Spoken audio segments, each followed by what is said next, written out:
আইনজীবীর নিরিখে আপনি বলুন তো, তৃণমূল বলছে নাকি বিরাট জয়, ঐতিহাসিক জয়, সব কথা নাকি মেনে নিয়েছে সুপ্রিম কোর্ট, তাই কি স্যার? আপনি যদি একটু বুঝিয়ে দেন দর্শকদের, বিক্রম বাবু। তৃণমূলের যারা নেতা আছে এবং তৃণমূলের যারা কর্মী আছে এবং তৃণমূলের যত সমর্থক আছে তারা প্রত্যেকেই জানে যে এইটা একটা পলিটিক্যাল গিমিক করতে সুপ্রিম কোর্টে মুখ্যমন্ত্রী গিয়েছিলেন। এটা যাওয়ার কোনো মানে হয় না, আর এটার বেসিসে কোর্ট কোনো এফেক্টিভ অর্ডারও দেয়নি আজকে। এটা জাস্ট উনি মিডিয়াতে পাবলিসিটি করার জন্য আর ভুলভাল বোঝানোর জন্য সুপ্রিম কোর্টের কাছে গিয়ে এই সওয়ালটা তিনি করে আসতে গিয়েছিলেন।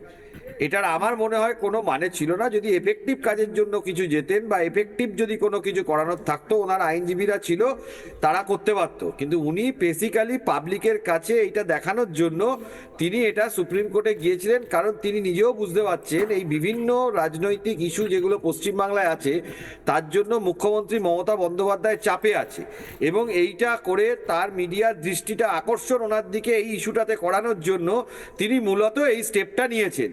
এটা তৃণমূলের যারা অতি বড় সমর্থক তারাও বোঝে, এবং যারা নর্মাল মানুষ তারাও বোঝে, এবং তৃণমূলের যারা মাথা আছে তারাও বোঝে, এবং তিনি নিজেও সেটা বোঝেন।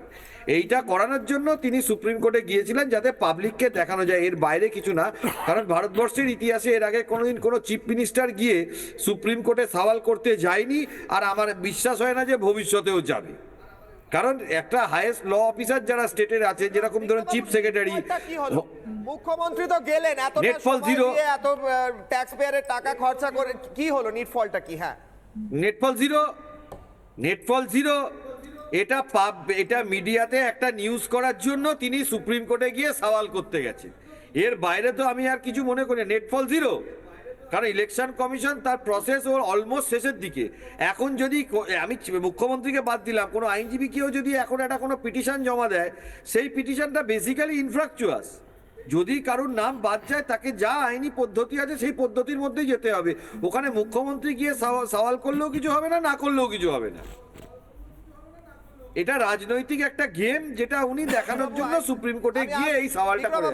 বাবু আসছি, আমি একবার আইনজীবী বিক্রম বাবুকে নিতে চাই। আইনজীবী বিক্রম বাবু, আমার প্রশ্ন হচ্ছে, একজন আইনজীবী হিসেবে বলুন, আইনজীবীর তো মানে শুধুমাত্র আইনজীবীটা তো একটা প্রফেশন নয় স্যার, আইন নিয়ে যখন কাজ করেন এইটাও তো আপনি বলবেন স্যার যে আনন্দপুরের মানুষের প্রাণগুলো চলে গেল, যেভাবে বেআইনিভাবে কারখানা তৈরি হয়েছে, ফায়ার অডিট হয়নি, সেই সমস্ত আইন ভঙ্গগুলো মমতা বন্দ্যোপাধ্যায় দেখতে পান না। অন্যদিকে মমতা বন্দ্যোপাধ্যায় আইনজীবী রূপে আজকে এসছেন সুপ্রিম কোর্টে নিজের রাজনৈতিক ক্যারিয়ারে আরো হাওয়া দিতে। মমতা বন্দ্যোপাধ্যায়ের কাছে জীবন বেশি দামি না রাজনীতি বেশি দামি? নীলাদ্রি বাবুর কাছে যাওয়ার আগে প্রথমে আমি যাব বিক্রম বাবুর কাছে। উত্তর দিন বিক্রম বাবু। হলো আইনজীবীদের কাজ। আজকে যেখানে অগ্নিকাণ্ড ঘটেছে সেটা নিয়ে মুখ্যমন্ত্রী এখানে কোনো তার জীবনটা পুরো পলিটিক্যাল গিমিক করার জন্য জীবনে কাটিয়ে দিয়েছেন। এবং সারাটা খুন আপনি যদি বিভিন্ন সময় দেখে থাকেন যে মুখ্যমন্ত্রীর পুরো লাইফটা, যখন তিনি বিরোধী নেত্রী ছিলেন, আজকে তিনি যখন নেতৃত্ব দিচ্ছেন তার দলের, তিনি সুপ্রিম কোর্টে পুরোপুরি গেছেন এই আলোচনাটাকে পশ্চিমবাংলাতে তোলার জন্য, যাতে করে এইটাকে নিয়ে বা ওনাকে নিয়ে পশ্চিমবাংলায় আলোচনা হয়। এটা কোনো আইনি লড়াই করতে উনি যাননি। যদি আইনি লড়াই যেভাবে করতে হয়, তাহলে গিয়ে একটা কোর্টে একটা মামলা করতে গেলে দিনের পর দিন, বছরের পর বছর একটা মামলা নিয়ে পড়ে থাকতে হয়, তবে সেটা আইনি লড়াই হয়। এই আইনি লড়াইটা উনি দেখাতে গেছেন সারা রাজ্যের লোকের কাছে এবং দুনিয়ায় সবার কাছে যে তিনি কিছু একটা করতে গিয়েছেন। এটা পুরোপুরি পলিটিক্যাল গিমিক। এবং যেটা একজন বললেন আপনাদের মধ্যে, আমাদের কোর্টে একটা ভাষা আছে, পাবলিক ইন্টারেস্ট লিটিগেশন এবং পাবলিসিটি ইন্টারেস্ট লিটিগেশন। মুখ্যমন্ত্রী মমতা বন্দ্যোপাধ্যায় নিজের পাবলিসিটি ছাড়া, আবারও বলছি, ওনার দলের কোন কর্মীরও যদি পাবলিসিটি হয় উনি পছন্দ করেন না। রাখবো এবং নীলাদ্রি বাবুর উত্তর নেব। দুজনেরই মাইক আপ রয়েছে, একে অপরের সঙ্গে কথাও বলতে পারেন। নীলাদ্রি বাবু কাউন্টার করুন। বিক্রম বাবু যা বললো, মমতা বন্দ্যোপাধ্যায় গিমিক করতে গিয়েছেন, এখনো আনন্দপুরে যেতে পারলেন না। কল্যাণ ব্যানার্জিকে প্রশ্ন করলাম আমি কিশোরায়, উনি পালিয়ে গেলেন, উত্তর দিলেন না। কেন আনন্দপুরে যেতে পারছেন না? দিল্লি কাছে না আনন্দপুর কাছে? মমতা বন্দ্যোপাধ্যায় দিল্লিতে নাটক করতে এসছেন, গিমিক করতে এসছেন, এমনটাই বলছেন বিক্রম বাবু। উত্তর আপনার। দুজনেরই মাইক আপ আছে, কথা বলতে পারেন একে অপরের সঙ্গে। নীলাদ্রি বাবু উত্তর। দেখো কিশোরলয়, কল্যাণ বন্দ্যোপাধ্যায়কে তোমরা প্রশ্ন ঠিকই জিজ্ঞেস করেছো, কিন্তু প্রশ্নটা সুপ্রিম কোর্ট ওই সময় এসআইআর হিয়ারিং করার পরে কল্যাণ বন্দ্যোপাধ্যায় সেই প্রশ্নটার উত্তর দেয়নি। ঠিক আছে, উনি যেভাবে মনে করেছেন ট্যাকেল করবেন রিপোর্টারকে সেভাবে করেছেন, উনি কিছুই বলেননি। এই উত্তরটা দেবার মতন ছিল না। মানুষ মারা গেলে সেটার উত্তর আপনারা দিতে পারবেন না। শেষ করতে দিন। মানুষ মারা গেলে সেটার উত্তর আপনারা দিতে পারবেন না। ডিফিকাল্টিটা এই জায়গাটা। আমি প্রোটেস্ট করব, পশ্চিমবাংলায় যখন 26,000 লোকের চাকরি চলে গেল তার উত্তর আপনারা দিতে পারবেন না। সেজন্য উনি সেটা পালিয়ে যাওয়াটাই দিতে পারবেন না। আর অ্যাজ ফার এজ না তার উত্তর আপনারা দিতে পারবেন না। মানুষ মারা গেলে তার উত্তরটা দিতে পারবেন না।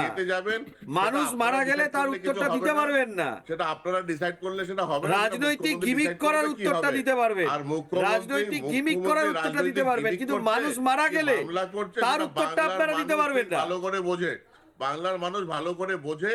আপনাদের মতন আইনজীবী যারা অ্যান্টি মমতা বা অ্যান্টি টিএমসি বলছেন, বাংলার মানুষও ভালো করে বোঝে, কারণ বাংলার মানুষ আমি কোনো অ্যান্টি টিএমসি অ্যান্টি মমতা বলছি না।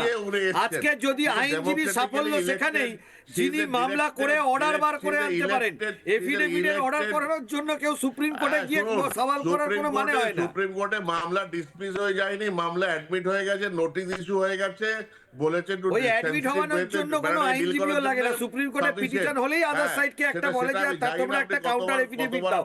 এটা যে কোনো মামলার ক্ষেত্রে হয়। আপনিও আইনজীবী, আপনি এটা খুব ভালো করে জানেন, আপনিও মামলা করেন আমরা জানি। এবং আপনিও যখন কোর্টের কাছে কোনো পিটিশন দেন, প্রথম দিন কোনো পিটিশন ডিসমিস হয় না, আদার সাইডকে বলে এই পিটিশনের বেসিসে আপনি একটা কাউন্টার এফিডেভিট দাও। নরমালও না, এরকম নরমাল না, ইন্টারিম অর্ডার হয়, ইন্টারিম অর্ডার হয়। এটাও আপনি জানেন যে ইন্টারিম অর্ডার হয়। কমিশন থেকে ইলেকশন কমিশনকে ইন্টারিম অর্ডারের কোনো স্কোপ ছিল না, ইন্টারিম অর্ডার উনি চাননি। উনি যেটা বলেছেন, আপনি নিজেই বললেন কোনো স্কোপ ছিল না, তাহলে গেল কি করতে মমতা বন্দ্যোপাধ্যায় সেইটা বলুন। ইলেকশন কমিশন আপনি নিজেই বলছেন যে ইন্টারিম অর্ডারের কোনো স্কোপ নেই, তাহলে মমতা বন্দ্যোপাধ্যায় সওয়ালটা কেন করলেন? আপনি নিজেই বললেন ইন্টারিম অর্ডারের কোনো স্কোপ ছিল না। আপনি নিজেই বললেন ইন্টারিম অর্ডারের আজকে কোনো স্কোপ ছিল না। আপনি নিজেই বললেন ইন্টারিম অর্ডারের আজকে কোনো স্কোপ ছিল না। এই মামলাগুলো আপনি অ্যাডমিট করলেন, পাবলিকলি অ্যাডমিট করলেন। আমি তো প্রথমেই বলেছি আপনারা সবাই জানেন। নানা ধরনের কন্টেন্ট দেখার জন্য লাইক করুন, শেয়ার করুন আমাদের ফেসবুক পেজ, সাবস্ক্রাইব করুন আমাদের ইউটিউব চ্যানেল। পাশাপাশি অন্যান্য ব্রেকিং নিউজের জন্য অবশ্যই চোখ রাখুন রিপাবলিক বাংলায়।